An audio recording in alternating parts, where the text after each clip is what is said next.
All right, welcome back to the Submission Mindset Podcast. This is Dr. B. How we doing out there, everybody? I'm sitting down with my co-host Nahum. How we doing this morning? Doing good. I just want to start the podcast by sharing that I got my t-shirt from my competition. As you all know, last time I forgot it, so I was too pissed off. But this go around, we made sure we got it. And we have an update on your most recent competition. We'll get into that as well.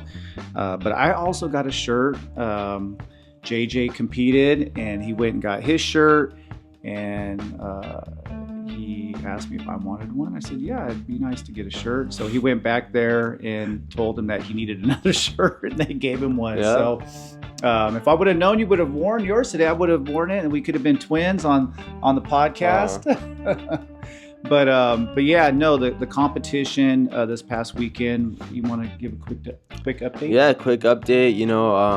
I had three very Well, let me just say, tough matches. Let me just say, it went much better than the previous Oh, for one. sure, for sure. I ended up getting third place in my weight division, and then I went into the open and I lost my first match in the open. So overall, I went 1-2. But I think they're all very competitive, and I'm not satisfied, but I'm happy with some of the results and just how I fought. Definitely. Yeah, I was really happy with your performances. I know that there's always something new that we learn in each competition. Mm-hmm. And I felt like we came away with a lot of new knowledge. And the last match that you had was probably your best performance out of all the matches that you've had recently. And I know that you lost, and you were in the fight to the end. I'm sure you were hoping for different results, but as your coach, I was really happy with how you did. Thanks. Actually, that makes me feel good because I was actually impressed with myself with not because of the results or anything, but because I was actually able to implement some of the changes that you told me to make in that last match. So I was able to adapt and kind of implement those into the fight. So I was really happy about that. But I also do want to say that I think we're hitting like our stride in terms of like coach and competitor, because this past go around, I actually heard you multiple times and you gave me great advice, and I was like, oh, that's right. And so you helped me get out of a couple of submission attempts and get into better positions. And so I feel like the more we compete and the more you're in my corner, I feel like we're gonna start to kind of have one mind. Yeah, And I appreciate that. I do feel like I'm a little obnoxious, however, as your coach, and I watch other matches and I don't hear anybody else screaming, and then I hear myself hollering out instructions, and I'm like, man, people are looking at me probably like, man, what's wrong with this guy? Nah, not at all. Yeah. I at least I need that for sure. Because man, if you holler out once, I'm probably not gonna do anything. Probably not gonna hear it. So you gotta continuously yell at me. Well, it went incredibly well, and you are competing again in less than 2 weeks in San Diego. Yep. I won't be able to make that tournament. I know we're going to send some people down there to help with the coaching. And then a couple weeks after that, we have the World. So we have a lot coming up, and we'll definitely talk about your competitions a bit more. But today, our focus is on stress. Now, we live in this modern world. There's so much stress. You can't live in American society, in really any society around the world, without experiencing some stress. And there has been a stress epidemic that there's been a lot of research conducted on really since World War II. And there's a lot of healthcare professionals and health and wellness coaches that are talking about stress reduction and how people have this chronic stress and how it does all this damage to your body and to your mind and whatnot. We want to talk about that, but we want to focus also on good stress, because you have the evil twin, right? Which is the chronic stress, that fight or flight syndrome that kicks in just way too much, and you raise your cortisol levels, and then, man, it's just not good for your body. It's not good for your health and your wellness. But there's a good type of stress that I feel kind of gets ignored. And I think people are always seeking comfort. We live in a comfort based culture, and it's really hot here in the Central Valley, and people are always indoors. I know that there's sometimes here I'll set my dial to 72 degrees, and I'm just sitting here. It's 100 degrees outside. Then I walk outside. I'm just like, oh, wow. It's just almost miserable. But then I see these workers who are out in the fields or doing construction, and they're able to, work out in the extreme heat because they're acclimated to it. And that's the kind of stress that I think gets overlooked, is those little micro doses of stress that toughen your body. So, do you have any thoughts on this? Yeah, so hormesis, correct? That's right. This concept of hormesis is that small dosages of stress are beneficial, and large doses of stress are toxic to the body. I think that's very true. And you made a good point with the whole acclimation of like the workers, and it's all about tolerance. The best example I can give is about when we work out. When we lift weights, what happens is that you tear those little muscle fibers in your muscles, and that elicits a response to rebuild them, the repair enzymes in your body, and what happens is when they get repaired stronger. You start to build more muscle, but without that initial stress of your muscle fibers being broken down, they would never rebuild stronger. And so I think that's like the perfect example for this. Absolutely. And I think jujitsu is perfect to get those micro doses of stress. I know some people do the cold plunge, some people do saunas. We can talk a little bit about that. I know fasting is something that I like to do as well. Is just learning my body, getting control over those hunger hormones that kick in when I get a little bit when I get those hunger signals, and just kind of controlling that, or just kind of sitting with that a little bit, and not just rushing to the refrigerator to grab whatever to eat. But jujitsu, I think perfect if it's done right. You can overdo jujitsu. You can go into the gym and train way too hard and do damage to your body, or you can go in there and get that those hormone boosts that you get from training, strengthen your bones, strengthen your ligaments, and come back the next day and do it over again. Recover, come back the next day and do it over again. Next thing you know, you have a strong body. Definitely. Yeah, I agree 100%. And the reason why this concept of hormesis, getting the microdosing of stress, works is because the stressor is temporary, it ends. When you go into long-term sustained stress, that's when you get into that toxic side effects into your body. So it kind of go into that in terms of the fight or flight a response that our body elicits, right? So our adrenal glands release two chemicals, which is the adrenaline and the cortisol. And it's great for the short term, because the cortisol, it elevates our blood pressure, gives us mental alertness. It even reduces like inflammation, just so you have everything available to get out of that immediate danger. And that's great when you have that flush of chemicals to get over that short-term stress. But when you have just a constant flush of adrenaline and cortisol, that's when it becomes really toxic. Yeah. So again, this is the evil twin to hormesis, which is the good stress, right? That's going to make you stronger, give you that physical response that is going to protect your immune system, keep your brain healthy, keep your body in good health. This other kind of stress, this is the one that literally can do brain damage, can cause disease. And this is, I think, what so many people are experiencing. And I've had to deal, unfortunately, with some very stressful situations in my life. And there's been some times where I've been in that constant fight or flight mode, where my cortisol levels, I have to be just out of control. And it's one thing for your cortisol to rise in the morning to help wake you up, or to give you that alertness that you need to be able to go out there and compete, right? And uh, do the different things that we were doing out in nature, whether it was hunting a bison or killing a deer or whatever, or protecting our Mm-hmm. communities and whatnot. This type of stress that people are dealing with today is just next level toxic. Yeah. So everyone, I'm pretty sure everyone can remember from science class that energy is not created nor destroyed.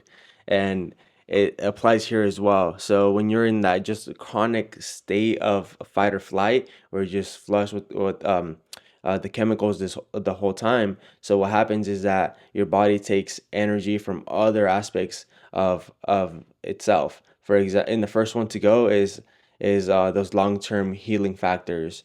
So that's why people get a lot sicker, a lot more often, and because their immune system drops. The inflammation factor to where it reduces inflammation. Now, you can't heal anymore.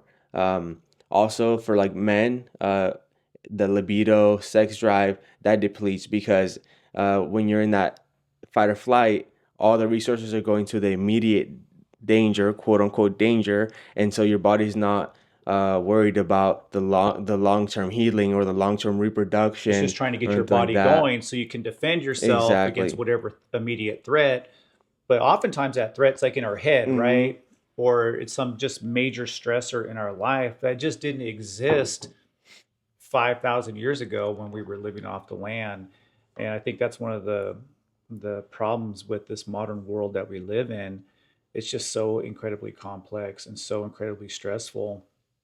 And that type of stress over time can just really do incredible damage Mm-hmm. to your body. And I do feel for myself, unfortunately, because I've been in some stressful circumstances, Mm-hmm. and I have felt the consequences from that. And I think that it's important to understand the difference between hormesis, which is the good Mm-hmm. stress, going to jiu-jitsu, doing a cold plunge, or taking a cold shower just to strengthen your immune system, going into a sauna, or doing some fasting, maybe a 24-hour fast, as opposed to that really awful chronic stress that so many people find themselves in. Yeah. And I have found myself in that, and I know it's just not good for my body. So we have to be really mindful of that, because there's a lot of really good research coming out about this silent killer, Mm-hmm. and some people don't realize, I think, how damaging chronic stress can be. Maybe not immediately, Yeah. but just over the years, right? Then you combine that with lack of movement, a Mm-hmm. sedentary lifestyle, eating processed foods, and it could just be all bad. So there's another concept I wanted to get into. It's a sociological one. Emil Durkheim wrote a book titled Suicide, and he came up with this idea of anomie. Mm-hmm. And Robert Merton, who is a Yeah. sociologist slash criminologist, he took the concept of anomie to explain why some people commit crime. Mm-hmm. But we're going to talk about it just in this idea of anomie in terms of like despair and stress and depression. Do you want to explain it? I know I'm the sociologist. You want Yeah. me to explain? You would I'll probably give it. explain it way better. Yeah. So Emile Durkheim, a French philosopher, sociologist, he was one of the first academics to study the idea of suicide, why people commit Mm-hmm. suicide. And he argued that in situations of extreme stress caused by constant change, where your life is in constant flux, this could be due to living in wartime circumstances, the death of a loved one, loss of a job, anything Mm-hmm. that brings about massive social change can bring on a sense of despair, normlessness, which can lead to what he calls anomie. And anomie is a type of depression, a type of social strain that we feel, Mm-hmm. anxiety that we feel. And I think a lot of it is today, the anomie that people feel, and I want to get your opinion on it, is just a lack of structure that we have in our Mm-hmm. life. There's just a lot of people who don't have uh, very good structure, and their life is really chaotic. In some cases, they create their own chaos in their life, and it creates a state of anomie. And I think a lot of our depression or anxiety is due to that. And I know for me personally, because I feel like I have suffered from anomie at times, and it has so much to do with the fact that my life is just chaotic, and I don't have um, good structure, or my life is just changing just too drastically, too quickly, and I just can't keep up. Yeah. I don't know. What are your thoughts? Well, one of the big point of anime is the feeling of a disconnect, especially nowadays when it's like social interactions have diminished well, not completely, but like drastically. This feeling of disconnection towards institutions, towards like other people, even school, with a lot of like homeschooling.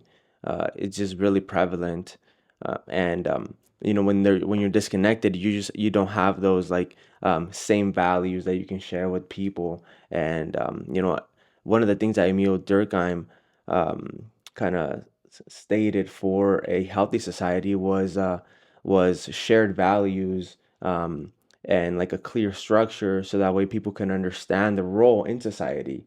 And when you don't have any shared values or structure, that's when the confusion begins, the disassociation, and the biggest part is that you have no purpose, right? Yeah, I really like what you had to say about our disconnection from others, and how a lot of us are always on a computer, always on our Mm-hmm. phone, and how our social interactions have changed so drastically.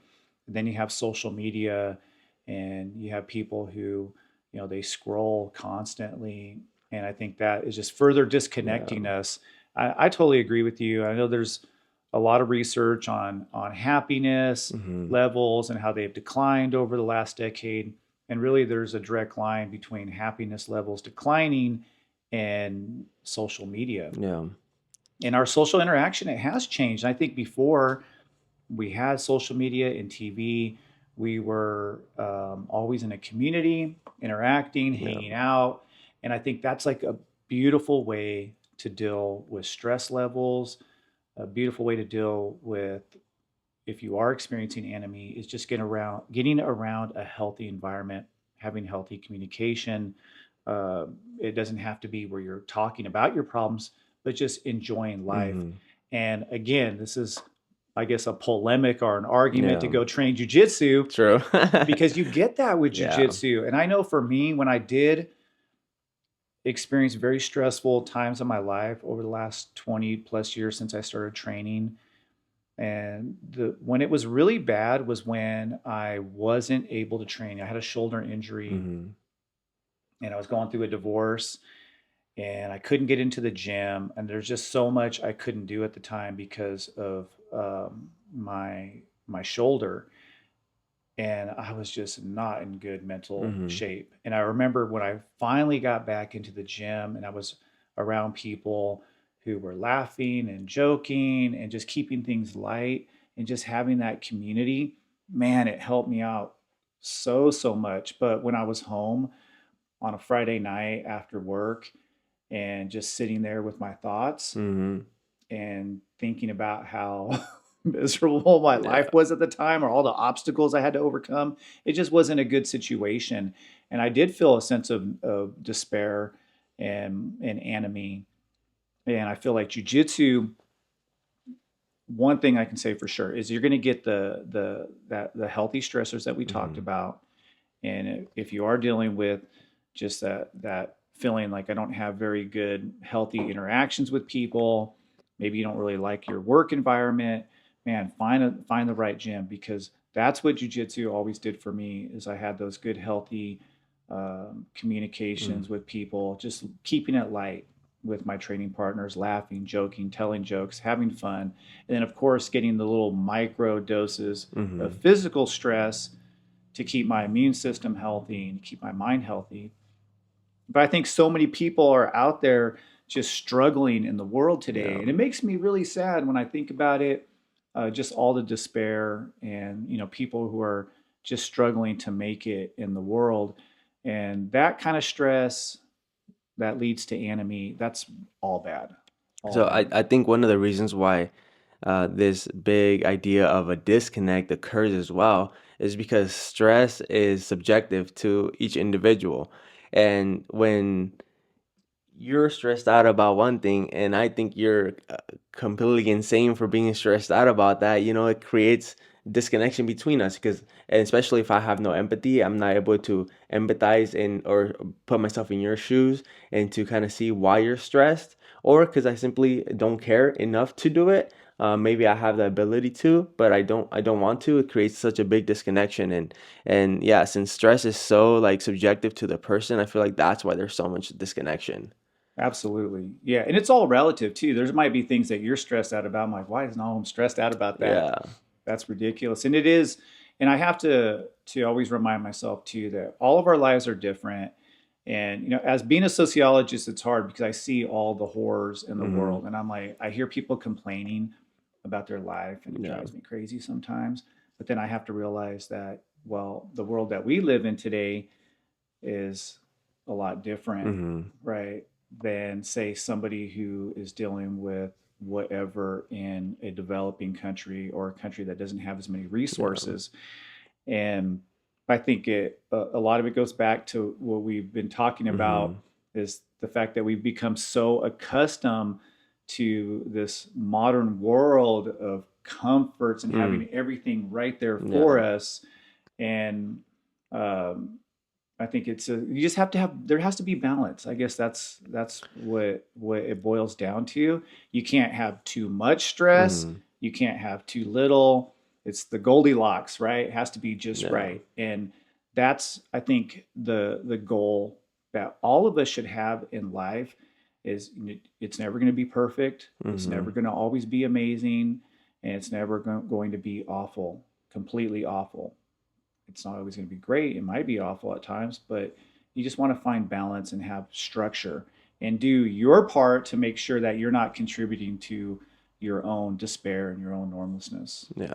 So it's almost like if you don't uh, build a tolerance with the stressors when a big radical change Yes, in society comes, uh, and you end up with this anomie, you're not able to handle it properly, and that's when it leads to like the chronic issues like suicide, or you people turn to alcohol and drugs to cope, right? Because good point. they didn't have the time to acclimate to those new changing roles in society. It's a great point. Am I? Yeah, and you think about married couples, people have been married Mm-hmm. for say 40, 50 years. And what often happens to the men when their wife dies first is that they go soon after Mm-hmm. because their life is so connected to their wife. They don't have any hobbies, they don't have any connection to people outside of their immediate relationship with their significant other. And that just is devastating to the individual. No. And their health decline is really drastic. But you see the opposite with women, Mm. and this is one thing about I think that if we want to talk about say how the genders handle relationships, they're more talkative and Mm. they communicate with their friends about their feelings and whatnot. It's something that men don't do as much. And I know that's kind of a little bit off Mhm. topic, but when we're talking about stress and we're talking about the chronic stress of modern life, I think it's important to have good, healthy relationships. Even when your stress is completely out of Mhm. control, I feel so much better when I'm so busy at work. I got so many things going on, but then I go to the gym and then I'm hanging out with somebody that makes me laugh Yeah. and just keeps it light. And I get a little bit of a break, a mental break. And I think it doesn't have to be jujitsu, but you have to have something like that. Man, and that's one of the issues with this modern way of living, how we have access to everything. And so we don't even have to get up to go get food anymore. All the junk food that we eat, it can be delivered straight to us with Uber Eats, DoorDash, things It's a like good that. point. So now we don't even have to get up to go to the store. All the streaming platforms, we don't even have to get up and go to Blockbuster anymore to go rent out a DVD or to go out to the movies because everything's on these streaming platforms in our homes, and most of the jobs are sedentary as well. So all that combined with no outlet to for a physical or mental release like jujitsu, that's where everything goes haywire. Absolutely. Yeah. No. And if you are sitting down at your job all day long and you're eating a lot of processed Mm-hmm. food and then you're not moving, your health cannot Yeah. be very good. And there's mountains of research that shows that a sedentary lifestyle today is Mm-hmm. really problematic. Our ancestors did not sit. And I think it's a good point that you raised about the fact that we could have food delivered to our door. We have overnight shipping. It Mm-hmm. used to be 2 day shipping. Now you can order something and it's there the same day. Man, And it's just everything. instant gratification. Yeah. And people want things to be so easy for them. And again, I'm not trying to say that everybody's life is like Mm-hmm. that, because I do recognize that there are people who have really difficult lives. Yeah. But then I look at myself and, man, from where I came from, how I grew up to where I'm at now. I grew up with a swamp cooler. Mm. I had to acclimate to the heat. Yeah. And now I have solar and I climate control all day long. And it's definitely not good if you are just constantly just feeding your body Mm-hmm. just social media, feeding your body processed foods, not getting good rest, chronic stress, Mm-hmm. and then not moving. Man, you're doomed. So kind of talking about, in terms of the modern life. So let's talk about modern anime. So when I Yeah, first learned about anime, they used the Industrial Revolution as like the big example, right? that's right. So and social anime usually arises with when it's quick changes in society or crisis. And we just recently we're kind of experiencing both. We just experienced the COVID-19 shutdown, which was a radical change, unprecedented to our social structure. And then also with the whole AI increase and job losses, things like that, we're being hit with a double whammy of quick changes and also people losing their roles in society. So you have kind of some thoughts of like modern anime based off of those two examples? Yeah, it's interesting because that is when Durkheim does come up with the concept. He's looking at the pitfalls of industrialization. Now, that's one of his arguments, is that industrialization is coming about so fast Mm-hmm. that you see all these social changes to people's lives and that they just can't keep up. Well, then let's fast forward 2020 when COVID hit. Was it Mm-hmm. 2020? I believe so. And you just saw this rapid, massive social change. And then now we have AI, we have social media. Mm-hmm. And I think you're right. I think there is something about the world. It's an exciting world that we live in on one Definitely. hand, because things are happening so quickly, and who knows what the world is going to look like a year from now. But that's not always a good thing. Mm-hmm. Maybe this rapid social change that we're experiencing today isn't really conducive for human beings, because think about it. Change was so slow 10,000 years ago. Mm. And now change is so fast. How are we able to keep up with this change? And I often think about it, and I look at how simple it was when I was a kid, and I look at how complex things are today in 2025. Well, how is it going Mm-hmm. to be a year from now? I True. didn't even know that AI was going to be as big as it was, and every year it's Mm-hmm. going to just become more and more advanced, which is going to put more and more people out of work. And yeah, I think there's this new phase that we're heading into. Maybe you call it post-industrialization or what Mm-hmm. have you. But I think it's making life even more complicated, which is why Mm-hmm. you have to really have structure True. and you have to be ready for the world. And I always tell my students and the people that I mentor in my professional job, I just tell them what sociology has taught me is that social change is inevitable. It's coming whether you like it or not. So be ready for it. Toughen Mm-hmm. your mind, uh, maintain good health, and be ready for whatever is coming your way. Because if you don't like social change, you're going to have a hard time living in this world. Yeah. So you should embrace it. Embrace whatever changes are coming your way. And if you do that, I think that's probably much better than trying to resist it. Having that healthy mindset that, you know what, I can handle whatever comes my way is much Mm-hmm. better than sitting back, which I feel a lot of people do. They just sit back and they let the world act upon them. They're not actors in the world, Mm-hmm. they're just pawns. And that's something that I think sociology has taught me, is that, we want to be actors. We don't want to be acted upon. That's true. You know what's funny? Talking about this whole Anomie and social media, the whole social media normlessness. You can really see it in those keyboard warriors. In person, they're usually physically unfit, no social skills whatsoever. But behind that keyboard, man, they're the biggest trolls ever. They correct your technique online, and it's just crazy. I think that's always like the funnest example of like modern day normlessness, especially on social media. Oh yeah. I have my own platform outside of what we do here, Mm-hmm.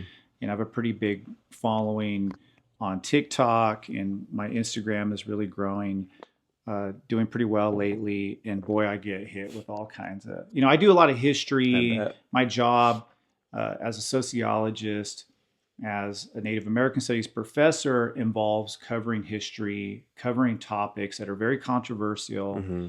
And when you put yourself out there, boy, you're going to be hit with a lot of trolls, and you have to be thick skinned, no doubt. And there's been some times where I've been hurt by people's comments online, That's funny. and yeah, it is. It's fun to kind of do a little banter with people Mm-hmm. as well. But yeah, no, there's definitely a lot of keyboard warriors out there. So let's talk a little bit about the micro stress protocols, Mm-hmm. and is there anything that you like to do besides jujitsu? Do you do cold plunges? Do you do I saunas? do saunas. Yes, I lift weights as well, and so I do a lot of different kinds of working out.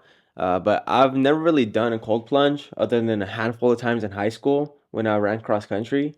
Um, I should do it, just because of not only the hype but the benefits.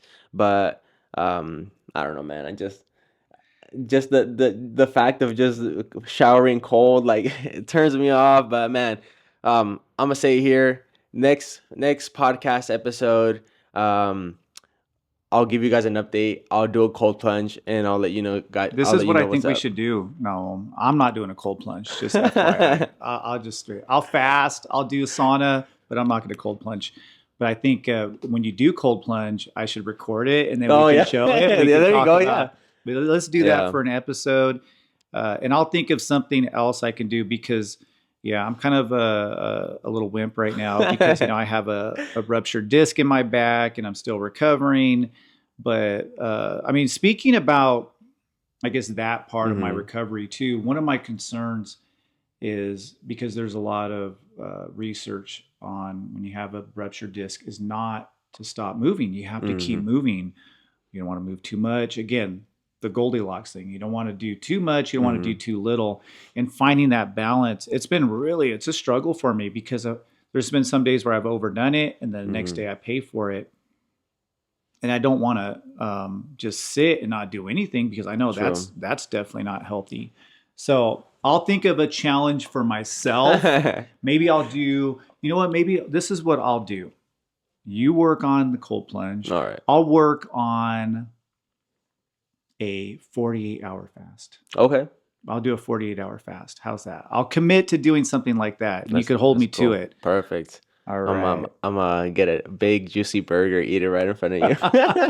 You know what? I'll tell you what. We'll podcast. We'll set up our podcast during my fast, Okay. so you guys can watch me pass out while I'm trying to use my brain. No, I think I could do it. I've been wanting to do a 72-hour Yeah. fast, but I think maybe I'll start with 48. The most I've done is just 24. Yeah, I've done Yeah. quite a few 24-hour fasts. Uh, okay, so challenge yourself. I Mm-hmm. don't know if you have done something like this, maybe a 72-hour fast, or you've done cold plunge. Mm-hmm. In the comment section, let us know how it went. Maybe give Nahum some advice Yeah. before he goes and dunks Man, himself in I there and gives know. himself hypothermia, or before I pass uh, out from my 48-hour fast.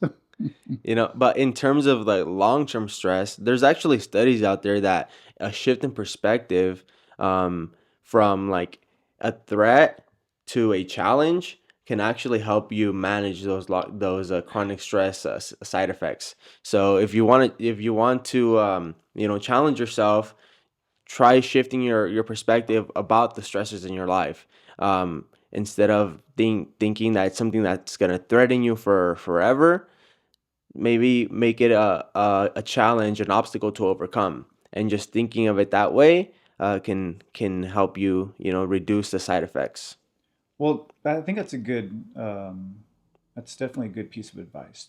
Let me ask you this about your competition. Do you Hmm. feel like the little anxiety and stress that you get from competition, do you feel as though that strengthens you mentally, Man, physically, just to deal definitely. with life in general? Because De- you know, when you go out there and you shake hands, somebody's going to try to armbar you, going to try to yeah. choke you, and when it's all said and done, you guys shake hands and you go home, and Yeah.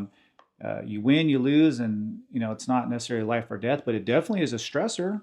Ooh, definitely. I feel like the lead up, the mental stress before competition, it has more of an impact than the actual competition itself. Oh, that's Um, interesting. because for me, it's harder to get there than to actually compete. Once it's my time to go, like I'll go with anyone. I don't care. But just having to like convince myself to not back out and to actually drive up to the venue, warm up, get ready, get on the mats. That's the hard part for me, the whole mental side. But when you actually do it afterwards, you feel like you can conquer the world. You feel like anything is possible. Yeah, I definitely feel as though when I competed, that stress leading up to it was at times uh, maybe a little overwhelming. But then when I was done with Hmm. competition, man, there would be some times where I would sit back and go, man, that wasn't that bad. And I was Hmm. able to survive that. And the next time I would compete, that stress was definitely at times maybe a little overwhelming, but I felt like a little bit tougher, a little bit stronger Yeah. mentally. And again, I think that's to me, that's the best kind of stress that you can put yourself under. And of course, the evil twin, right? We Hmm. want to make sure that we keep that under control. So, what are some strategies that Hmm. you could give people to stay on track, Hmm. have structure, and if you are overwhelmed, how to deal with that? First thing I would say is train jujitsu. But for those who can train jujitsu, there's a lot of studies on breath work. For myself, I find a lot of benefit in breath work. Whenever I feel any form of spike in anxiety or being uncomfortable, I always take time to take deep breaths. Not chest breathing either. It's like from the diaphragm from your stomach. When you inhale and your stomach expands, and then you exhale and your stomach constricts, those are the breaths that reduce all those like anxiety feelings for me. And this has worked for me in any situation, whether it's a physical situation, for competition, or a mental situation for my job, or just in a known situation that you can present yourself or find yourself in a daily life. Breath work helps all the time. Man, breath work is fantastic. Doing it in the morning when you get up, if you have 5, 10 minutes, you can start off with just a couple of minutes as well. When I first started doing breath work, I had a hard time doing it because the whole idea is just to focus on your breathing and Hmm. to try to just focus on that and not everything else that's going on. I think the worst thing that people do in the morning, and sometimes I do it, they reach for their phone Mm, and they start checking email, and immediately the stress just starts coming on, right? true. So I think waking up in the morning, starting your day in a good way, doing some breath work. There is a technique that I like that is very effective, and there's a lot of science behind it that it's really good for lowering stress levels.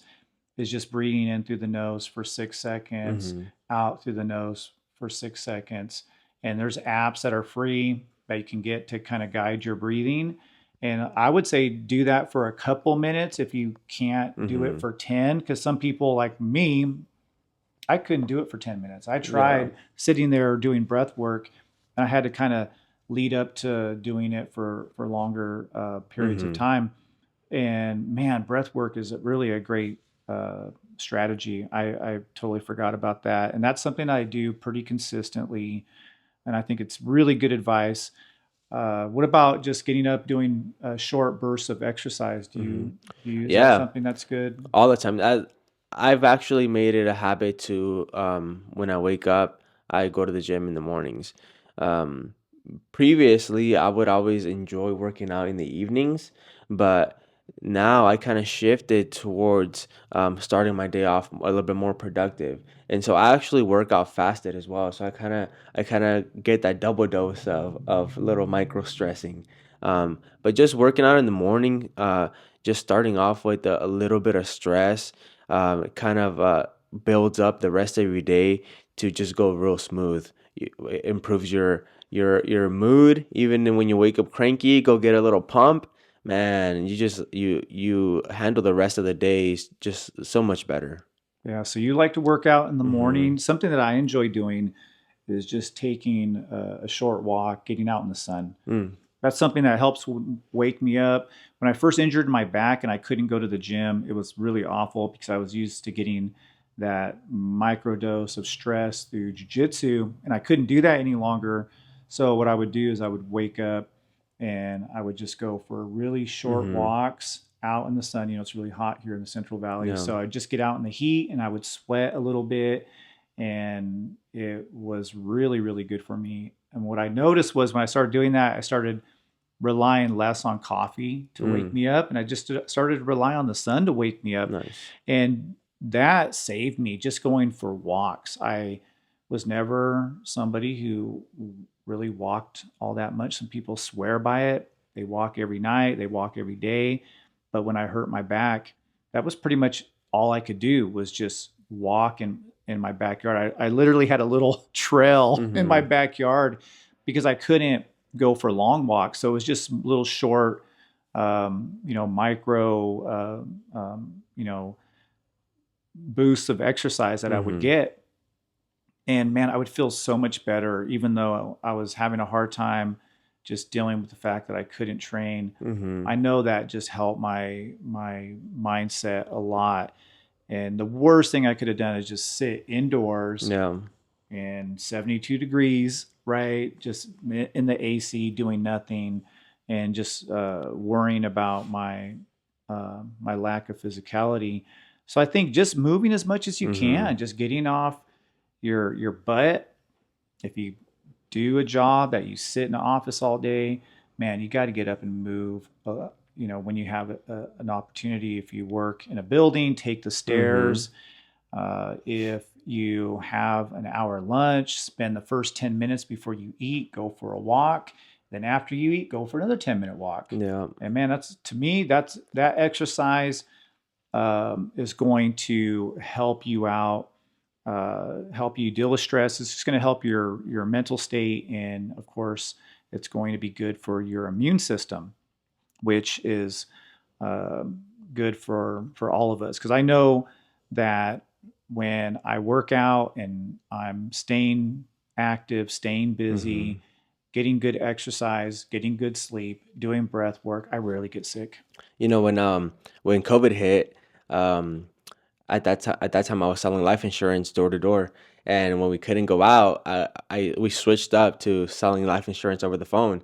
And I am the type of person that I just hate sitting down for such a long time. So what I would do, I would take little breaks and then just pump out push-ups. And dude, that would change everything. That would get me fired up to go to call some more people and sell. I've never really been a fan of like taking walks.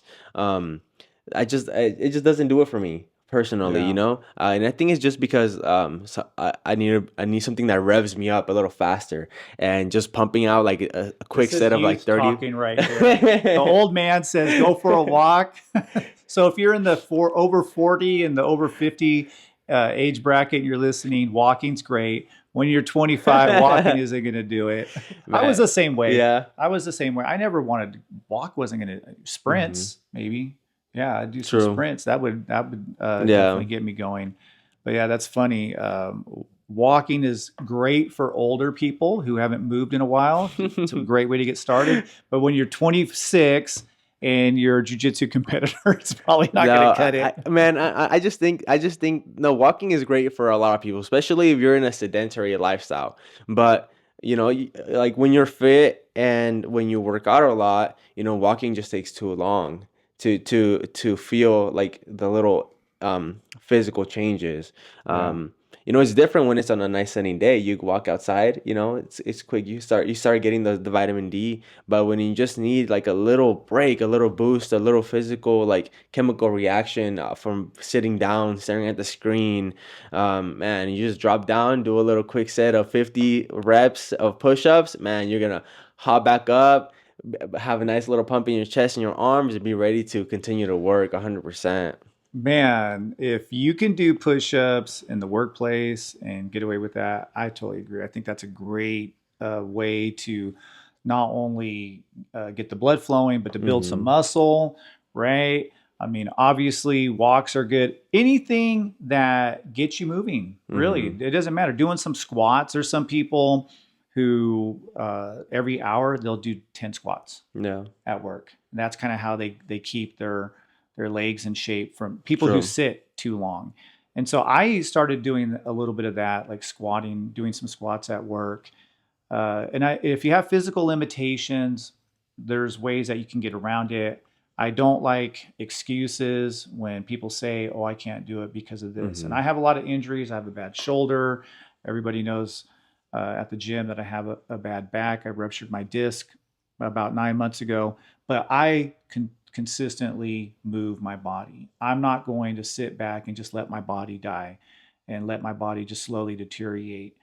I made a conscious decision not to do that. And I know that, yeah, I can't add the same amount of stress that I could before with Mm-hmm. jujitsu, but I'm going to add some stress. Yeah. I'm going to walk up the stairs. I don't take the elevator when I'm at work and I go to the second floor. The elevator is right there. I can push the button and be lazy and do the elevator. But I don't. I walk up the stairs, even though I know that it's not as easy as it once was Mm-hmm. to do something like walk up a couple of flight of stairs. I'm going to make myself do it because I know it's good for my body to keep moving.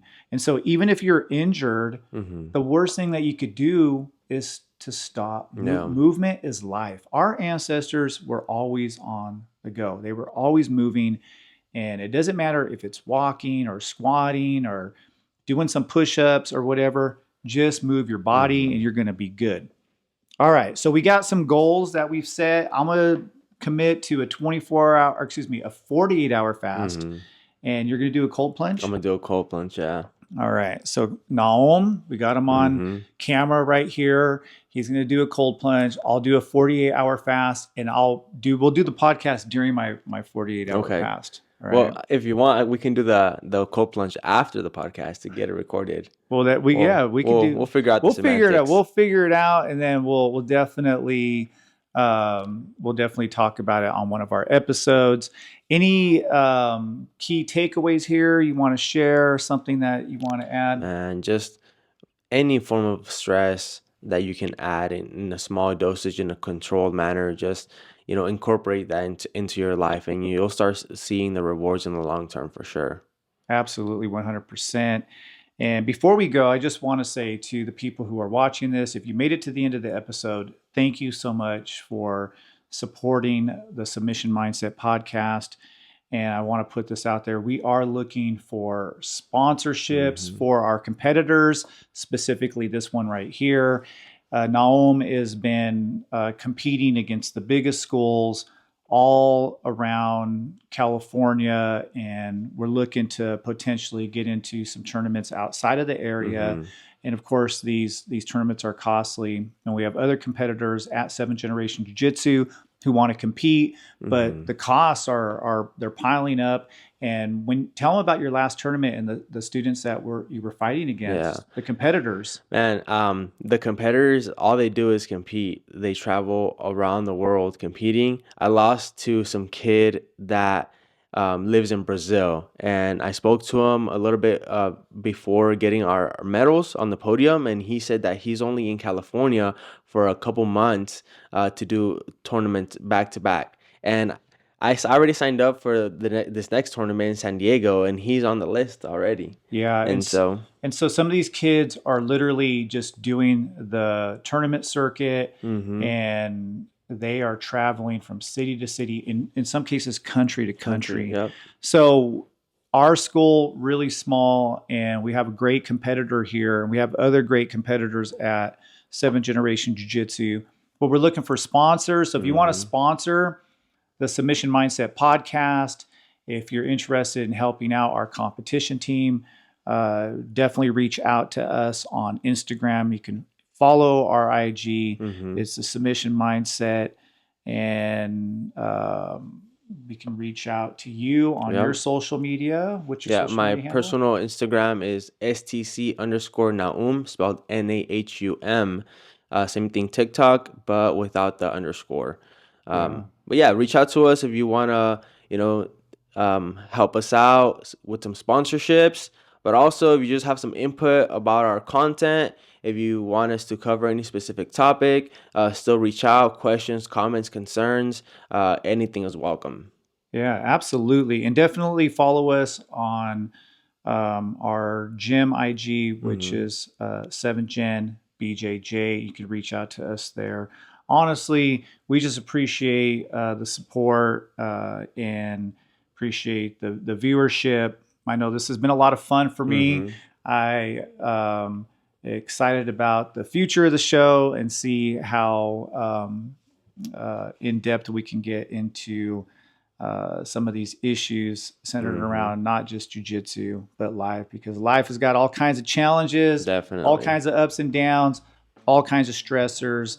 And the point of the show is really just to talk about how we deal with our own struggles in life, whether it be on the mats or whether it be business or in our personal lives and so forth.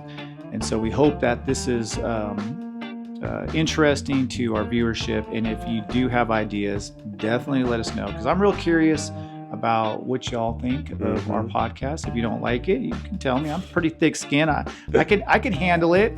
I don't know about Nahum, but he'll handle it on camera at least.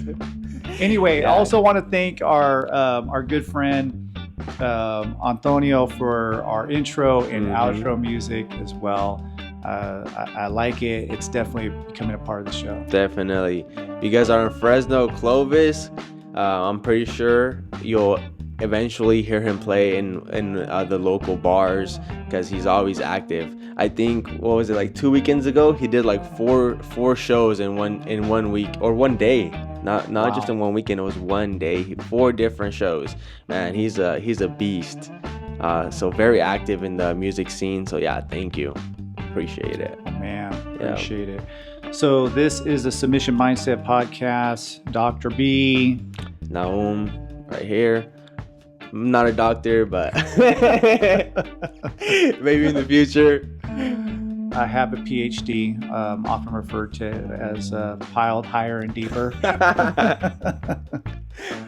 All right, y'all, keep rolling, stay on those mats. And for those of you who don't train, man, definitely think about training jiu-jitsu. But if not, just get out there and start moving. Till next time, later.